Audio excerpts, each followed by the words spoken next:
Heto na naman ang mainit na balita mula sa mundo ng politika. Sa gitna ng umiinit na isyu sa gobyerno, binasag na ni Vice President Sara Duterte ang kanyang katahimikan kaugnay ng mga isyong kinakaharap ni President Cotinong Norte Jr.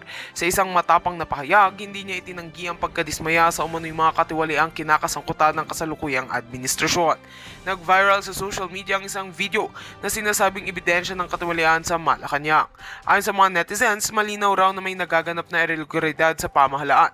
Bagamat hindi pa beripikado ang nasabing video, dagsana ang mga panawagan para sa masusing investigasyon. Sa gitna ng isyong ito, may mga nagsusulong na ng pagkwestiyon sa liderato ng Pangulong Marcos at may ilan pang tumatawag sa kanya bilang isang diktador na korap. Ayon sa ilang political analyst, ito na raw ang pinakamalaking hamon sa pamumuno ng Pangulo simula nang maupo siya sa pwesto. Samantala, nananatiling tikom ang bibig ng palasyo sa issue habang hinihintay ng publiko ang opisyal na pahayag ng Pangulo. Sa kabila nito, iginit ni VP Sara na mananatili siyang tapat sa taong bayan at hindi siya matatakot magsalita kung may makikitang pagkakamali even sa pinakamataas na leader ng bansa. At yan nga ang mga balitang ating pagkakatutukan, at kung bago ka pa lamang sa aking channel ay huwag kakalimutang mag-like, share and subscribe para updated ka sa aming mga bagong balita dito sa Tatak Pinas.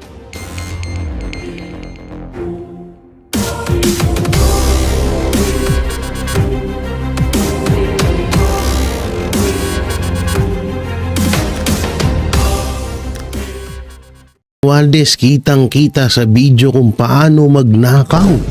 Eh naku, ito may panibagong magbabiral na naman sigurado. At ito no, yung may mga ipapakita po ako sa inyong picture na kung saan ay grabe talaga. Grabe kung waldasin ng gobyerno ang kaban ng bayan. Ang pera ng taong bayan. Dito kitang-kita ho dito sa mga picture na to na baka ikagulat nyo ha. Grabe, limpak-limpak po, milyon-milyon, bilyong-bilyong pera ang winawaldas nila. At karugtong nito yung video na ipapakita ko sa inyo maya-maya lamang, kitang-kita po at huling-huli kung paano magnakaw itong si Tambaluslos. Ang tindi talaga, grabe. Alam nyo, sobrang alam niyo parang antigas na ho talaga ng muka ng mga taga gobyerno, kasi parang hindi na ho sila natatakot kung ano man ang sabihin ng taong bayan sa ginagawa nila. Excuse me. At ang malupit pa dito, parang parang immune na sila.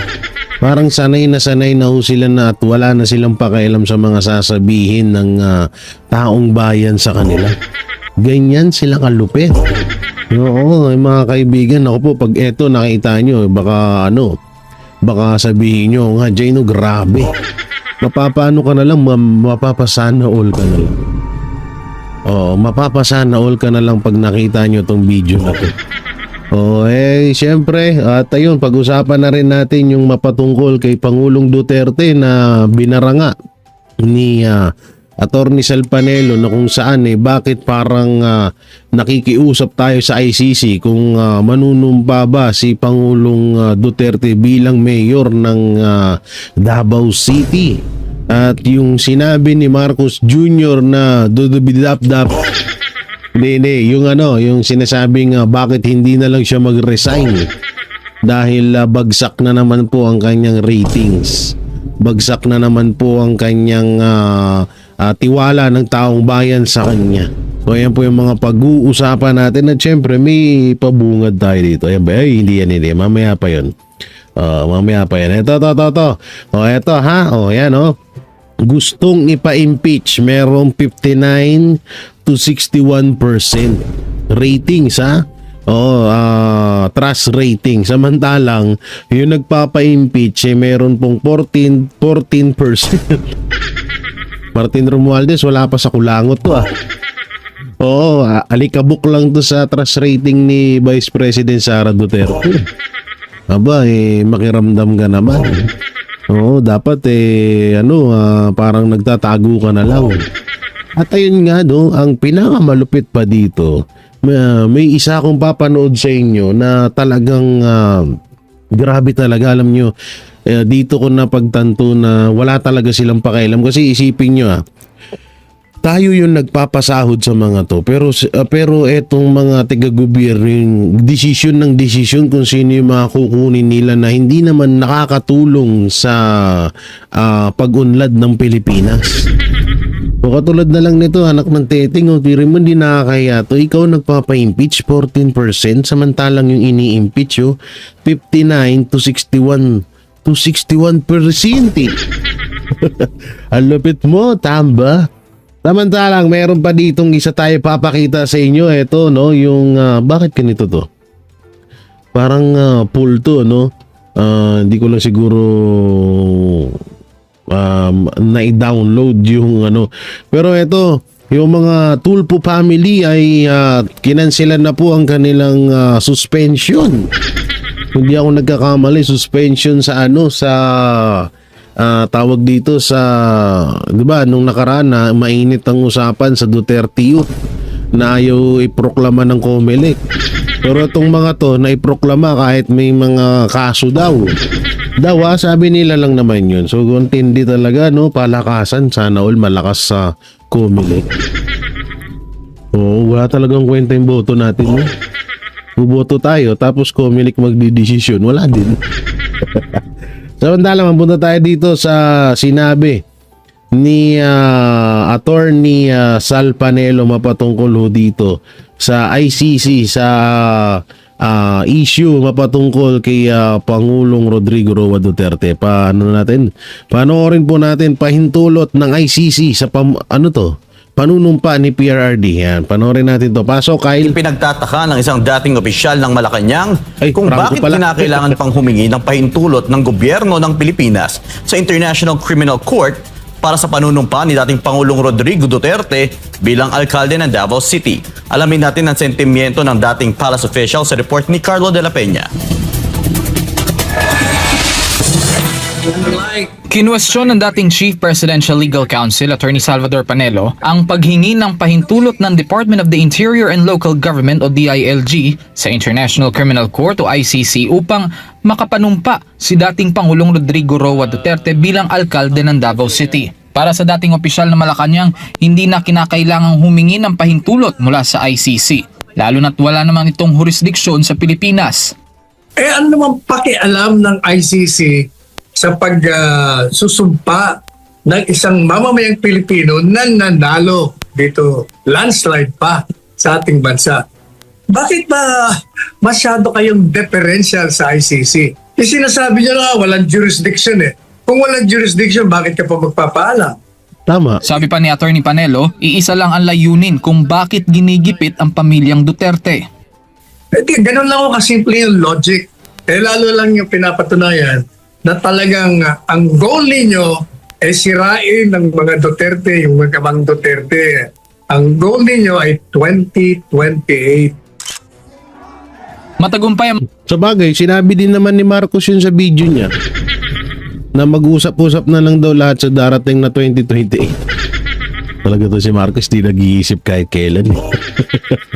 Ay, nako. gamang Duterte sa Davao City sa nagdaang midterm elections kung saan si dating Pangulong Rodrigo Duterte ay nahalal bilang alkalde at si Baste Duterte bilang vice-alkalde. Sakaling hindi pa makauwi ng bansa si dating Pangulong Duterte, si Baste muna ang manunungkulan bilang mayor ng lungsod. Samantala, patuloy ang panawagan ng dating opisyal ng palasyo na dapat nang makauwi ang dating Pangulo, hindi lamang dahil sa kanyang edad, kundi dahil ito ang nararapat ayon sa batas. Tsaka alam nyo, dito natin na patunayan talaga na ang gobyerno ay kontrolado na ng ICC or ng ibang bansa. Kasi isipin nyo maigi, ang pagpoproklama sa isang kandidato, dapat sagrado yan ng Pilipinas. So bakit mo kailangan hingiin ng opinion ng ibang bansa? Unang-una, wala nga jurisdiction dito yan eh. Pangalawa, mali yung ginawa nila kay Pangulong Duterte. So anong meron, 'di ba? So dito maliwanag na talagang ang pinuno ng bansa natin ay ang mga Amerikano na. Nakakatakot 'yan. Biruin mo, magpapaalam pa sila para lang iproklama si Pangulong Duterte bilang mayor ng Davao. Kalokohan, 'di ba? dapat makabalik siya sapagkat yun ang tama, yun ang makatarungan at yun ang tinatakda ng saligang batas at Tama. ng lahat ng uri ng batas na meron sa ating bansa at pati na sa batas ng Rome Statute ng ICC. Bagaman may edad na si Duterte, sinabi ni Panelo na nananatili itong malakas base sa kwento ng mga nakabisita sa kanya sa The Hague, Netherlands. Kamakailan naglabas ng isang recorded video sa social media ang anak ng dating Pangulo na si Davao City Congressman Paulo Duterte. Sa nasabing video, nagpasalamat ang kongresista sa lahat ng mga sumusuporta sa kanyang ama at umaasa siya na makakauwi na si Tatay Digong sa lalong madaling panahon. Para sa Diyos at sa Pilipinas kong mahal, Carlo de la Peña, SMNI News. Yan so yan yung yun nga sinasabi ko dito. Bakit kailangan pa talagang hingiin nila yung permission ng ICC? Anak ng teteng, grabe na talaga yung gobyerno natin. Alam nyo, bukas sa Makalawa, magugulat na lang tayo, yung mga sundalong mga puti, paikot-ikot na sa bahay natin. Tapos dadami na naman yung mga Pilipino dito. Hindi, sorry po, alam nyo, nung panahon ng gera, yan talaga ang nangyari. Kaya maraming naging half Pilipino, half American dito sa bansa natin. Anak ng teteng, nakakatakot kasi biruin mo, yung isa sa mga dapat ginagawa gawain ng isang bansa na pagproklama sa mga kandidato na naiboto naman. At alam naman natin na walang daya yun dahil talagang gusto ng taong bayan, ang gusto ng mga tiga Davao, etong si Pangulong Duterte. Ang nakakapagtaka dito, ba't kailangan pang hingiin? Doon ba tayo na lang iproklama dito? Diba? Ang dami pang question pero ayun, nananawagan tayo sa Comelec na iproklama nyo yung mga anak ng teteng doon nga sa manual counting na hinihingi ng Duterte 7, lalong-lalo na ni Pastor Apollo Sikibuloy, hindi nyo na pinapansin. Paalala po, biglang nanahimik na si Garcia ngayon. Ewan ko ba't biglang nanahimik. Baka anak ng teteng, pagtapos ng eleksyon, bingi-bingihan kayo. Wag naman ganyan, napakapangit ng gawain nyo, Hindi hindi makatarungan, So dito tayo sa isa pang video ni Attorney Sal Panelo. Gobyerno may sariling agenda sa pag-aresto kay Pangulong Duterte. So panoorin natin. Yung ICC nakikiusap lang sa Interpol. Yung Interpol naman nakikiusap naman sa gobyerno. Tapos yung gobyerno naman pinayagan.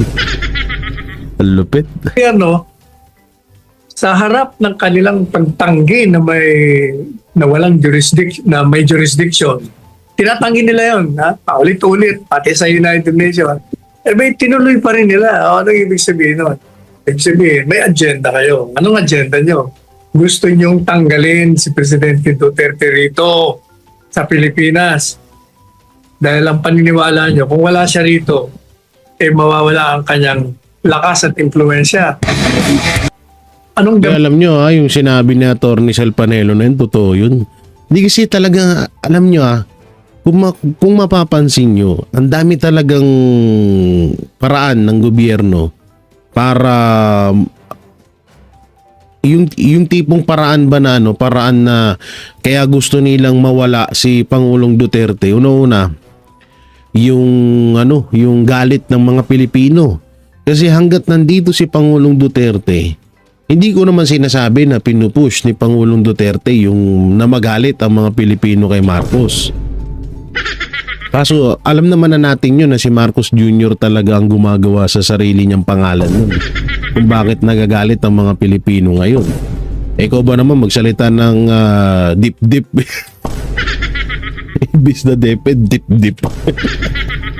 Hello? So, yun nga, talagang nakikita ng gobyerno kung gaano kamahal ng mga Pilipino ang mga Duterte, lalong-lalo na si PRRD. At ayun nga, isa pa, pangalawa, yung lakas na dinadala ni Pangulong Duterte sa Duterte senatorial candidate. Talagang isa yun sa dahilan nila bakit nila kinidnap si Pangulong Duterte. At syempre, nakaset up na rin to sa darating na 2028 election. Oo, alam naman na natin kung kapag si Pangulong Duterte talaga ang umakyat sa stage at malaman ng taong bayan na makikita nila si Tatay Digong, talagang dinudumog at milyon-milyon ng pumupuntang mga Pilipino. Talagang napag-uusapan hindi lang sa Pilipinas kundi sa ibang bansa. Gamitin mong batas. Batas Manila o batas natin, talagang walang jurisdiction.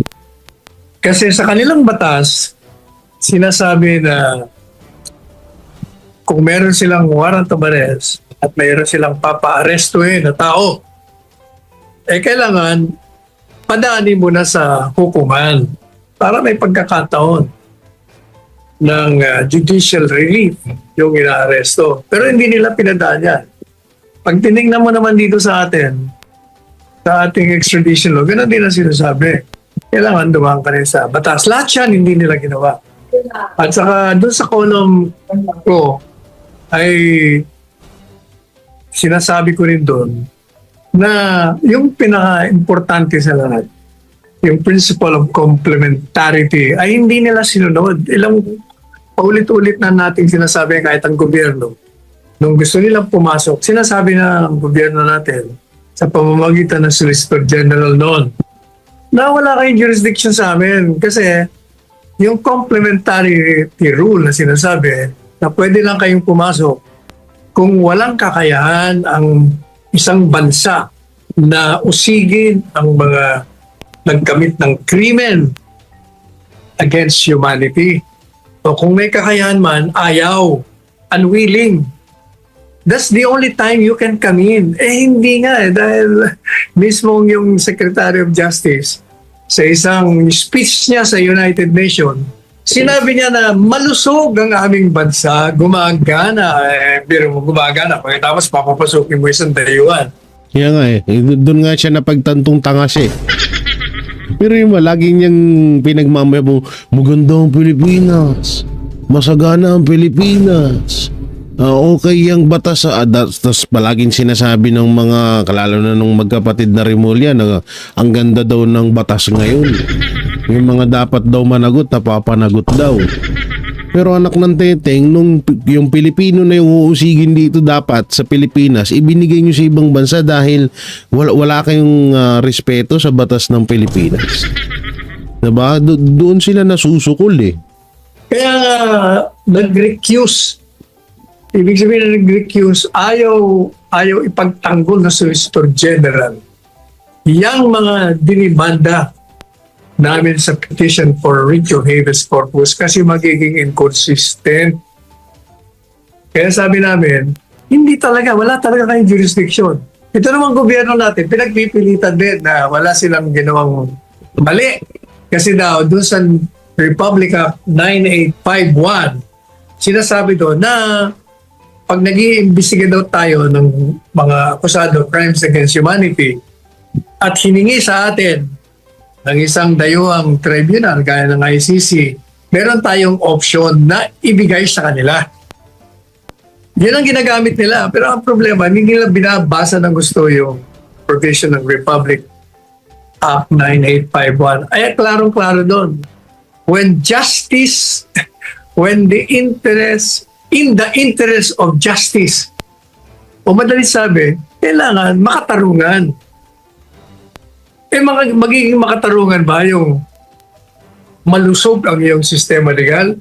Kaya nga ako naniniwala ako na pagtapos ng termino ni Marcos Jr., biglang mawawala to sa Pilipinas. Oo, biglang mawawala to yung sila yung sila Torre, lalo na si Torre. Yung magkapatid na Rimulya, yan ang magiging kawawa talaga diyan. Itong magpinsan, mag-asawang Marcos, lalayas yan dito. Maniwala kayo sa akin sa sobrang dami nilang kakaharapin na kaso. Doon pa lang sa KOJC, sobrang daming kasong kakaharapin ni Tory doon. So syempre, ang investigation yan, sino yung mga nag-utos sa'yo? Hanggang sa mapupunta na yan kay Marcos Jr. Kaya sinasabi ko nga, parang dila na lang talaga ang walang latay kay Marcos Jr. pagtapos ng termino niya. At yun naman talaga ang nakikita natin, talagang sisingilin talaga sila dyan. Ang dami pa, ang dami pa nilang kaso. Una, diba, sa KOJC pa lang yan. Paano pa ang kay BP Sara? Paano pa yung kay Pangulong Duterte? Tapos paano pa yung mga nawawalang budget? Yung BICAM, yung PhilHealth, Marlicapan, GSIS, SSS, flood control, yung Alitagtag Batangas drug haul, diba? Ang dami nilang kakarapin, kaya ako naniniwala ako kung hindi man tumakbo bilang senador etong si Marcos Jr. at pag hindi to nanalo, mawawala to sa Pilipinas. Matagal yan, baka doon na yan katulad sa tatay niya, baka doon na siya hihimlay. Kasi nga sobrang dami niyang kakaharapin na kaso. Sobrang alam mo yun, depende na lang kasi nga kaya nga hanggang ngayon ginagawa namin ng paraan na mawala yung dayaan sa COMELEC. Kasi kapag hindi talaga nanalo si Vice President Sara Duterte bilang presidente ng Pilipinas, or kung sino man sa Duterte, kahit si pastor pa na pag inendorso ng mga Duterte yan, no, talagang lumalabas doon na ang laki talaga ng dayaan sa Pilipinas pagdating sa eleksyon.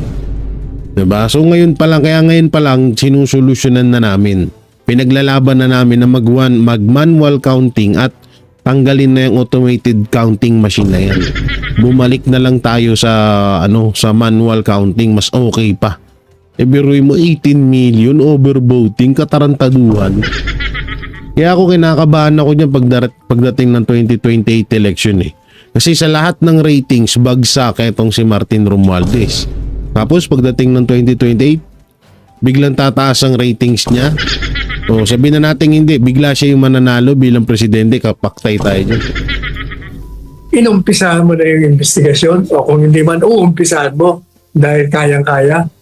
Tapos ibibigay mo sa dayuhan, yung krimen dito naganap.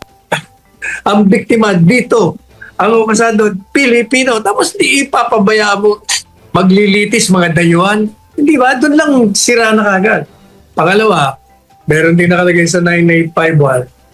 Pag isusoli mo, ang isang taong gusto nilang kunin, kailangan susundin mo rin din yung tratado, yung treaty. Kaya ano ba nakalagay sa treaty? Nagaguhan eh. Hindi ba? Yung nakalagay sa treaty between the Philippines at yung ICC, susundin mo yung batas nila. Subject to our batas. Doon lang patay na eh. Kaya wala kahit anong gawin. Yan ang sinupunto ko sa akin ko. No? Yan nga yung mahirap eh. Diba may mga sinabi pa si Remulla na kapag nakabalik na daw si Pangulong Duterte or parang pakawalan na ng ICC, hindi daw nila tatanggapin. Yan pa yung pinakamalupit dyan, hindi daw nila tatanggapin si Pangulong Duterte. Biruin mo Pilipino na yun, no? Samantalang tayo, kahit na mga nakapatay yung mga kababayan natin sa ibang bansa, pilit natin yung kinukuha. At dito nililitis sa Pilipinas. Pero sa Administrasyong Marcos, tawag dito, kusa ang gobyerno na nagbibigay ng kapwa Pilipino sa tiga-ibang bansa. Ganun kalupit.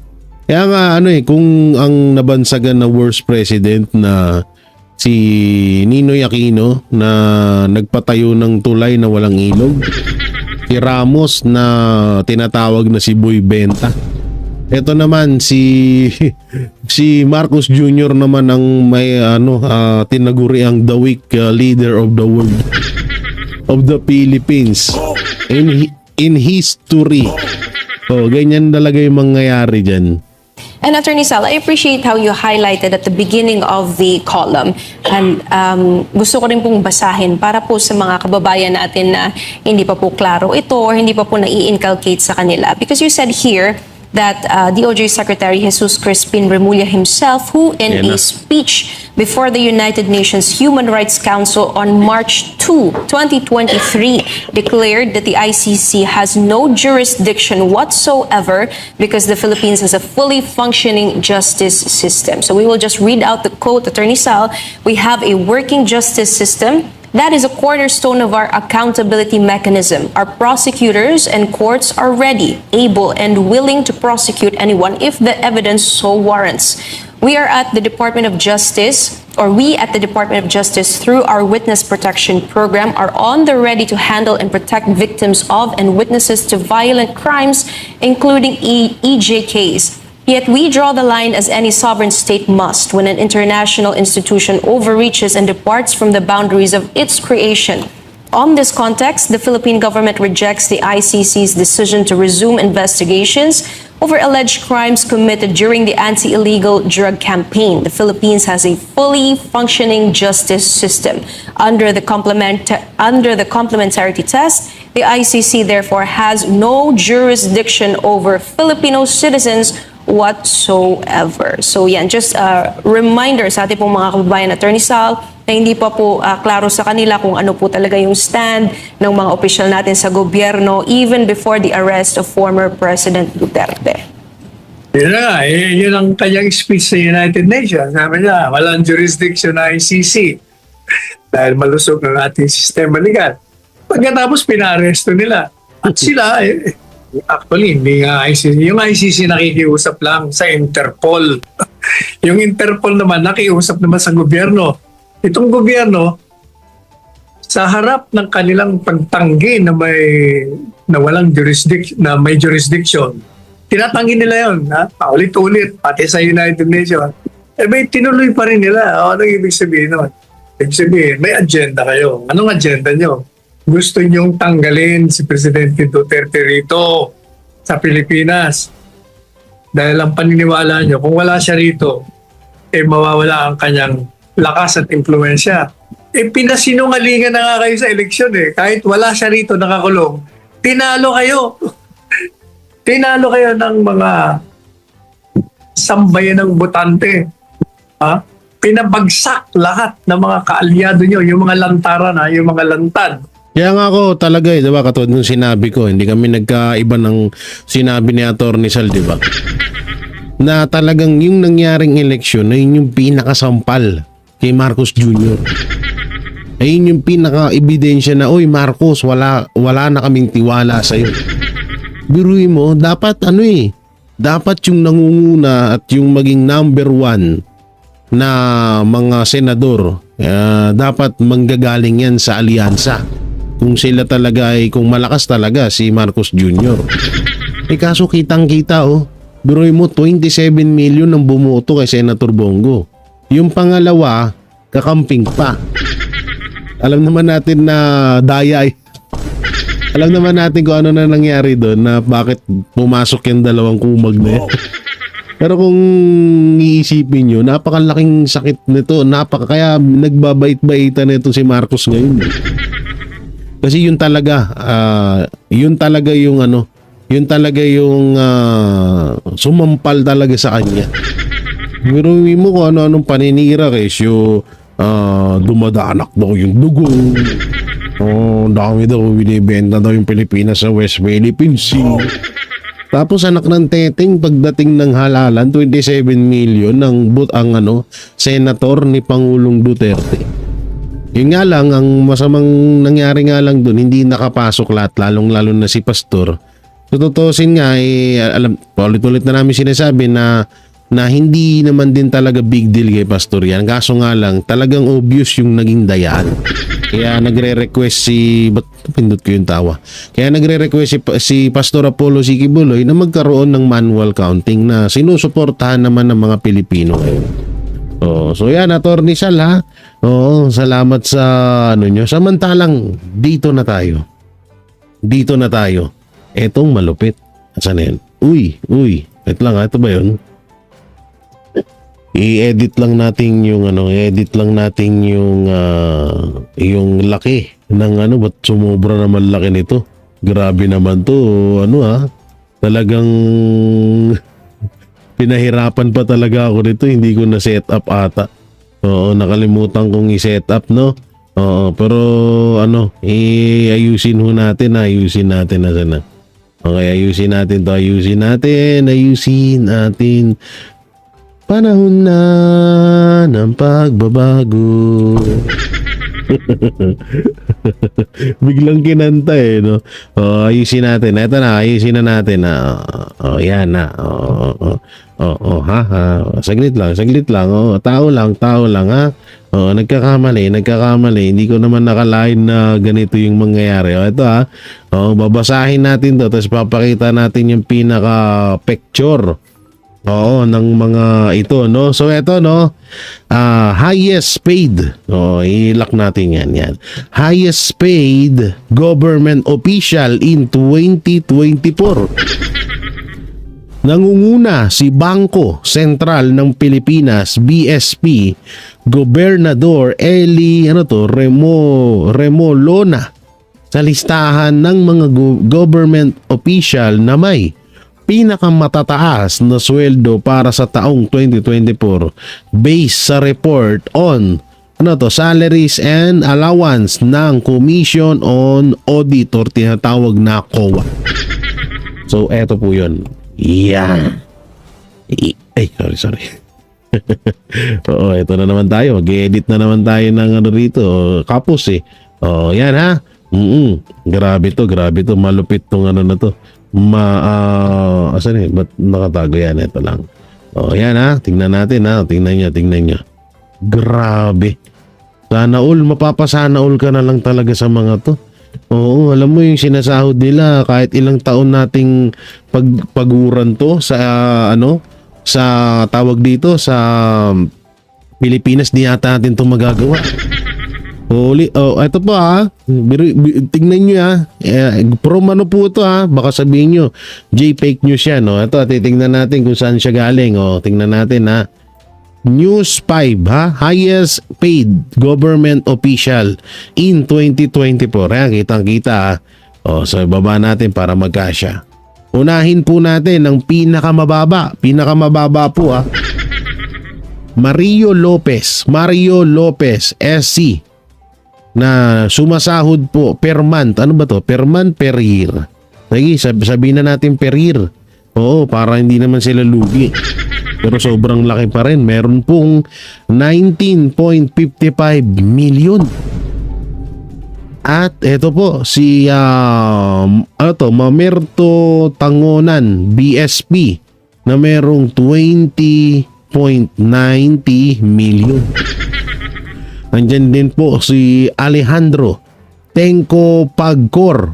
Sa Pagcor po ito na nagkakahalaga po ng 21 million.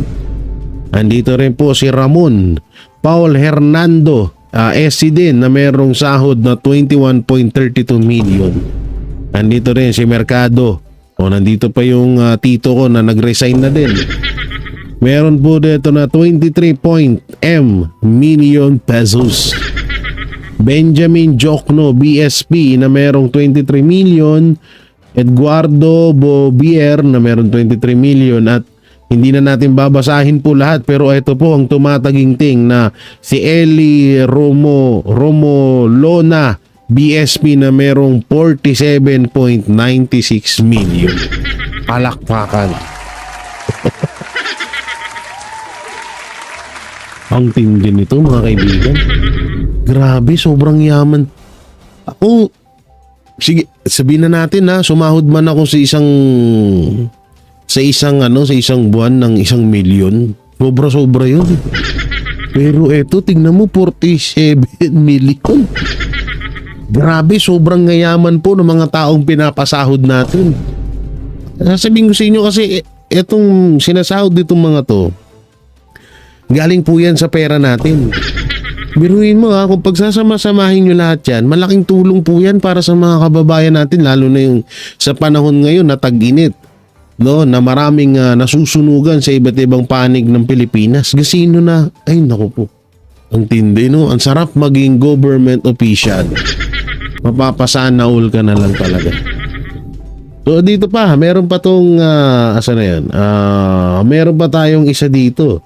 Ito ang pinakamalupit. 'Di ba? Nagsasayang talaga sila ng pera, panoorin. No. Ay hindi yan. Ay hindi yan. Ito malupit. Sa kauna-unahang pagkakataon sa kasaysayan ng House of Representatives, may itinalaga ng official spokesperson ang Kamara. Siya si Sana Atty. all. Princess Abante, Kauna-unahan sa kasaysayan ng Pilipinas. anak ni outgoing Manila 6th District Representative Benny Abante. Ang galing. Ayon sa bagong spokesperson, magbibigay siya ng updates sa mga Aba. mahalagang pangyayari sa Kamara, pati sa mga Aba. opisyal na pahayag mula sa kanilang liderato. Oh, grabe no? Oh. Pera din natin ang ipapasahod diyan. At kauna-unahan sa kasaysayan ng Pilipinas na ang isang House Speaker ay mayroong sariling speaker. May sariling spokesperson. Ganun kalupit si President Martin Romualdez. Sa mga hindi nakakilala, ito po ay anak ni Benny Abante, na isa din sa bumanat kay Vice President Sara Duterte. Tuloy pa natin. Niya kailangan daw palakasin ang komunikasyon mula sa Kamara Wow. para tiyaking maihatid ang tamang impormasyon sa mamamayan. Naging Wow. Manila City Councilor si Abante at dating spokesperson Ang galing nyo magsayang ng pera. Tamang impormasyon para sa mga mamamayan. Sa tingin nyo mapapaniwala nyo kami dyan? Pagkatapos sabihin ni Marcos Jr. na walang mga baril yung pumasok sa KOJC samantalang inamin naman na ni Torre. Tapos sasabihin nyo tamang impormasyon. So ibig sabihin, hindi pala tamang impormasyon yung mga nakikita namin. So ibig sabihin totoo nga talaga. Totoo nga talaga na wenta ang Congress, ganun. Okay. Ito, papakita ko na agad sa inyo yung isa pa. Ito pinakamalupit. Pakinggan. Sa Kamara naman may pinapipirma ang manifesto para suportahan ang liderato ni House Speaker Martin Aba. Romualdez. Ito na naman, pirmahan na naman, tapos ang buwayang Romualdez pa ang dahilan, malamang may milyones na namang bayaran gamit ang buwis ng taong bayan. Patay tayo dyan. Ako'y nagre-reaction video lamang. Oo, grabe, may pinapapirmahan na naman. Tiba na naman sila. Mapapasada all ka na lang talaga. Ay, nananawagan po ako kay Speaker Martin Romualdez. Ako po si Jay Guevara, tiga Planet Nemi, Barangay Jakarta, Quezon, California, na nananawagan na sana ay kung gusto nyo ng pirma ko kung gusto nyo ng pirma ko, ako po ay mababa lamang po ang talent fee ko. Pwede po akong magpumirma sa halagang 1 milyon para ako po ay makabili na ng lupa't bahay at hindi na rin po ako mangupahan. Ang mahal po ng upa. Ang bahay ko po ay inuupahan sa halagang 14,000 third floor. Yung pang third rooftop. Isa lang po ang kwarto. Pero yung fairness, 3 po ang CR. Yung isang CR sa gitna, barado pa. Puta ila, may pirmahan na naman. Basahin natin yung caption. Sabi ko na kaya maraming pumirma na manatili siya sa pwesto may bayad. Gusto pa may bayaran na naman. Grabe talaga ang Romualdez kasi wala na silang makurako. Grabe no. Grabe. Kung ngayon ko lang din napagtanto na kung may presidente sa Senate, ang nakakatakot nito, baka magkaroon din ng spokesperson ng Senate President. Kasi lahat na sila may mga Senate President, may mga spokesperson na. Ang malapit pa ito, may nangyarang pirmahan na naman. Ang tanong, magkano kaya? Magkano kaya? Ako, Sir Martin Romualdez, alam ko naman na kayo ang pinakamagaling na speaker sa kasaysayan ng Pilipinas. Ako, mababa lang po talent fee ko. Pwedeng-pwede na po sa akin 10 milyon. Hindi ko na po kayo babanatan. Magpa-for good na po ako dun. Sakto, may huhulugan na naman ako kay Banat Bay. May huhulugan na naman po ako kay Banat Bay na na sasakyan na nagkakahalaga po ng 300k. At tong hulog ko po kada buwan ay 50,000, no? So, hindi ko po alam kung kakayanin ko po bang hulugan yun na Martin Romualdez. Baka naman. Ay, pirma lang pala baka gusto mo ng pirma ko. Tuloy. Marian, ilang kongresista na ang pumirma sa manifesto para kay Speaker Romualdez? Ilan na? Yes, Jiggy, nasa 240 na. Sangkat utak na pala ang pumirma. Tig-ilang milyon kaya ang bayan ng buwayang Romualdez para lang manatili siya sa pwesto. Pumirma. Grabe, 240 na ang pumirma na congressman. Ang tanong, how much? Ay, naku. Ang lupit, tuloy pa natin. Baka mandito na yung presyo. Dito sa manifesto of support para kay Speaker Martin Romualdez. Sa gitna nga yan, nung ugong o balibalita, napapalitan daw si Speaker Romualdez. Actually, nakausap natin mismo si House Deputy Speaker or House Deputy Majority Leader at Iloilo 1st District Representative Janet Garin. At sinabi nga niya na mismo po siya ay pumirma doon sa manifesto. Siyempre. Kahit din naman ako kung halimbawang kung may, alam mo na, pipirma din talaga ako, mabilis ako kausap, no? Iba ito din yung Garin na muntik mabulunan ng mikropono para lang pigilan si Wilbert Lee na magtanong tungkol sa budget ng DOH. Join the minority in their motion to terminate the period of debate. So move, Mr. Joint motion to terminate interpellation to the proposed budget of the Department of Health. O diba, kaya kailangan nila protektahan ang father of all kawatan. Ang isa nga pangalan na lumutang na maaari pong lumaban sa pagka-speaker ay si Navotas Representative Toby Chanco na siya pong naging campaign manager ng Alyansa para sa Bagong Pilipinas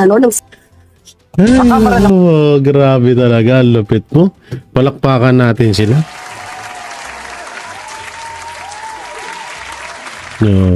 May panibagong pirmahan na naman. So, soon to be, may budget na naman atang mawawala. Pasalamat kayo, nasa Netherlands si Pangulong Duterte. Kung wala, may lumitaw na naman dyan ng mga blanco. Ay, lako, grabe. Hindi, yung sinasabi ko sa inyo, nakitang-kita sa video ang nakawan ng pagnanakaw sa kaban ng bayan. Grabe, no? Grabe talaga. Lahat talaga ng ginawa nilang kabalbalan sa Pilipinas, first time in history. Wala na. Na kami kung sa saludo na kami. Grabe na.